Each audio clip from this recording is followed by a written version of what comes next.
नमस्कार दोस्तों, स्वागत है आपका हमारे YouTube channel study with Usha में। और आज मैं आपके लिए प्रमुख प्रेमाख्यान काव्य एवं उनकी विशेषताएं लेकर आई हूँ। ये सभी जो प्रेमाख्यान काव्य हैं ये बहुत ही महत्वपूर्ण हैं। ठीक है, चलिए तो शुरुआत करते हैं अपने पहले काव्य से। हंसावली। अगर हम हंसावली की रचना की बात करें तो जिसका प्रकाशन वर्ष है, ठीक है, इसका प्रकाशन वर्ष कब का है? 1370 ईस्वी में। और किसके द्वारा रचित है ये? असायत। ठीक है, अगर हम इसकी भाषा की बात करें तो इसकी भाषा क्या है? राजस्थानी भाषा। वहीं अगर हम ये देखते हैं कि इसमें कौन से छंद का प्रयोग किया गया है तो वो छंद कौन सा है? दोहा और चौपाई। ठीक है, चलिए अगले पे बढ़ते हैं। अगली हमारी रचना है चंदायन। चंदायन जो है उसका प्रकाशन वर्ष कितना है? 1379 ईस्वी। और ये रचना किसकी है? मुल्ला दाऊद की। ये बहुत ही महत्वपूर्ण है। अभी पिछली जो परीक्षा हुई थी 5 मार्च वाली, उसके अंदर भी यह प्रश्न पूछा गया था। ठीक है, कि चंदायन जो है वो किसकी रचना है और इसका रचनाकाल क्या है। तो अगर हम इसके रचनाकाल की बात करते हैं तो वह क्या है? 1379 ईस्वी। और यह किसकी रचना है? मुल्ला दाऊद की। वहीं अगर हम इसकी भाषा की बात करें तो इसकी भाषा क्या हो जाएगी? अवधी भाषा। ठीक है, और इसमें जो प्रयुक्त छंद है वो भी क्या है? दोहा और चौपाई। ठीक है, चलिए अगले प्रश्न पर बढ़ते हैं। अगली हमारी रचना है लखम सेन पद्मावती। क्या है? लखम सेन पद्मावती। और इसका जो प्रकाशन वर्ष है वो क्या है? 1459 ईस्वी। रचनाकार कौन है? दामोदर कवि। भाषा राजस्थानी है। और वहीं इसमें जो प्रयुक्त होने वाले छंद हैं वो 3 हैं। कौन कौन से? दोहा, चौपाई और सोरठा। ठीक है, चलिए अपनी अगली रचना पर बढ़ते हैं। अगली हमारी रचना है सत्यवती कथा। और इसके प्रकाशन वर्ष की अगर हम बात करें तो वो क्या है? 1501 ईस्वी। रचनाकार कौन है इसके? ईश्वर दास। और वहीं अगर हम इसकी भाषा की बात करें तो अवधी भाषा इसकी भाषा है। प्रयुक्त छंद कौन कौन से हैं? दोहा और चौपाई। चलिए अगले प्रश्न पर बढ़ते हैं। अगली हमारी रचना है मृगावती। मृगावती भी परीक्षाओं में बार बार पूछी जाती है। ठीक है, तो मृगावती जो है उसका रचनाकाल क्या है? 1501 ईस्वी। और रचनाकार हैं इसके कुतुबन। भाषा देखिए इसकी भी अवधि है। और जो प्रयुक्त छंद हैं वो भी क्या हैं? दोहा और चौपाई। ठीक है, अगर हमने अभी तक 5 रचनाएं देखी और पांचों रचनाओं में हमें एक भाषा जो है वो सब में समान ही दिखी है। और भाषा कौन सी है? अवधि। और ज़्यादातर जो प्रयुक्त छंद हैं वो भी क्या है? दोहा और चौपाई। चलिए अपनी अगली रचना पर बढ़ते हैं। माधवानल काम कंदला। अगर हम इसके प्रकाशन वर्ष की बात करें तो जो इसका प्रकाशन वर्ष है वो क्या है? 1527 ईस्वी। क्या है? 1527 ईस्वी है। वहीं इसके रचनाकार जो हैं वो क्या हैं? गणपति। ठीक है, कौन है? गणपति। इसमें जो भाषा प्रयुक्त की गई है वो कौन सी भाषा में है? ये राजस्थानी भाषा में है। ठीक है, और इसमें केवल एक ही प्रकार के छंद का प्रयोग किया गया है। वो कौन सा है? केवल दोहा। ठीक है, चलिए अगली रचना। अगली रचना तो परीक्षा की दृष्टि से मोस्ट इम्पॉर्टेंट है, क्योंकि पद्मावती और जायसी के बारे में तो बहुत बार पूछा ही जाता है। ठीक है, तो पद्मावत जो है वो किसकी रचना है? ये किसकी रचना है? जायसी की। और इसका प्रकाशन वर्ष कितना है? 1540 ईस्वी। वहीं अगर हम इसकी भाषा की बात करें तो इसकी भाषा कौन सी है? अवधि। और इसमें भी जो प्रयुक्त होने वाले छंद हैं वो कितने प्रकार के हैं? 2 प्रकार के। कौन कौन से?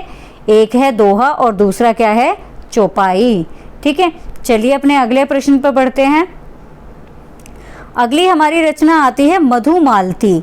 ठीक है, इसका जो प्रकाशन वर्ष है वो कितना है? 1545 ईस्वी। कितना है? 1545 ईस्वी।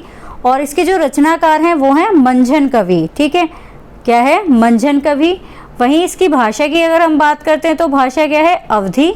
और प्रयुक्त होने वाले जो छंद हैं वो भी 2 प्रकार के हैं, दोहा और चौपाई। चलिए आगे बढ़ते हैं। अब हमारी जो अगली रचना है उसका क्या नाम है? माधवानल काम कंदला। अभी देखिए हमने पीछे भी एक जो है माधवानल काम कंदला पढ़ी थी, लेकिन ये उससे अलग है। ठीक है, माधवानल काम कंदला, इसका जो प्रकाशन वर्ष है वो कितना है? 1556 ईस्वी। और वहीं इसके जो रचनाकार हैं वो कौन है? कुशल लाभ। ठीक है, कौन है? कुशल लाभ। हमने जो इससे पहले वाली जो रचना पढ़ी उसका प्रकाशन वर्ष था 1527 ईस्वी, याद रखिएगा। ठीक है, कितना था? 1527 ईस्वी था। और उसके रचनाकार कौन थे? गणपति। ठीक है, उसके रचनाकार कौन थे? गणपति। ठीक है, और उसकी अगर हम भाषा की बात करते हैं तो उसकी भाषा भी राजस्थानी थी, परंतु उसमें जो प्रयुक्त होने वाले छंद थे केवल एक था, वो भी क्या था? दोहा। ठीक है, लेकिन अगर हम इस वाले माधवानल कामकंतला की बात करते हैं तो इसमें क्या है? आपको 3 प्रकार के छंद मिलेंगे। कौन कौन से? दोहा, चौपाई और सोरठा। और वहीं इसके जो रचनाकार हैं वो कौन है? कुशल लाभ हैं। ठीक है, चलिए अपने अगले प्रश्न पर बढ़ते हैं। प्रेम विलास, ये जो कहानी है ये किसकी है? प्रेमलता की कथा पर आधारित है और इसका भी जो प्रकाशन वर्ष है वो कितना है? 1556 ईस्वी। अगर हम इसके रचनाकार की बात करें तो रचनाकार कौन है इसके? जटमल। भाषा राजस्थानी है और इसमें भी प्रयोग होने वाले जो छंद हैं वो कौन कौन से हैं? दोहा और चौपाई। ठीक है, चलिए अगली रचना पर बढ़ते हैं। अगली रचना भी कई बार जो है परीक्षाओं में पूछी जाती है और साथ ही साथ जो नंददास हैं उनकी बहुत सारी रचनाओं को परीक्षाओं में बार बार पूछा जाता है। ठीक है, अगली हमारी रचना का नाम है रूप मंजरी। रूप मंजरी का अगर हम प्रकाशन वर्ष की बात करें तो कितना है? 1568 ईस्वी। वहीं इसके जो रचनाकार हैं वो कौन है? नंददास। यहाँ पर जो भाषा प्रयुक्त की गई है किसकी? रूप मंजरी की जो भाषा है वो क्या है? ब्रज भाषा है। यहाँ पर भी जो प्रयुक्त होने वाले छंद हैं वो कौन कौन से हैं? दोहा और चौपाई। ठीक है, कौन से हैं? दोहा और चौपाई। चलिए अपने अगली रचना पर बढ़ते हैं। अगली हमारी रचना है चित्रावली। वही अगर हम चित्रावली के रचना काल की बात करते हैं तो वो कितना है? 1613 ईस्वी। इसके जो रचनाकार हैं वो कौन है? उस्मान। और भाषा कौन सी है? अवधी। ठीक है, इसमें भी जो प्रयोग होने वाले छंद हैं वो कौन कौन से हैं? दोहा और चौपाई। ठीक है, चलिए अपने अगली रचना पर बढ़ते हैं। अगली हमारी रचना है रस रत्न। रस रत्न के अगर हम प्रकाशन वर्ष की बात करें तो क्या है इसका प्रकाशन वर्ष? 1618 ईस्वी। वहीं इसके जो रचनाकार हैं वो कौन है? पुहकर। भाषा, इसमें भी जो भाषा प्रयुक्त होने वाली है वो कौन सी भाषा है? अवधी भाषा है। और साथ ही साथ जो जिन छंदों का प्रयोग किया गया है वो छंद भी क्या हैं? दोहा और चौपाई। ठीक है, चलिए अगली रचना पर बढ़ते हैं। परीक्षा की दृष्टि से ज्ञानदीप भी बहुत महत्वपूर्ण है, कई बार परीक्षा में पूछी जाती है। ठीक है, तो ज्ञानदीप का जो प्रकाशन वर्ष है वो कितना है? 1619 ईस्वी। वहीं इसके जो लेखक हैं, जो इसके रचनाकार हैं वो कौन है? शेख नबी।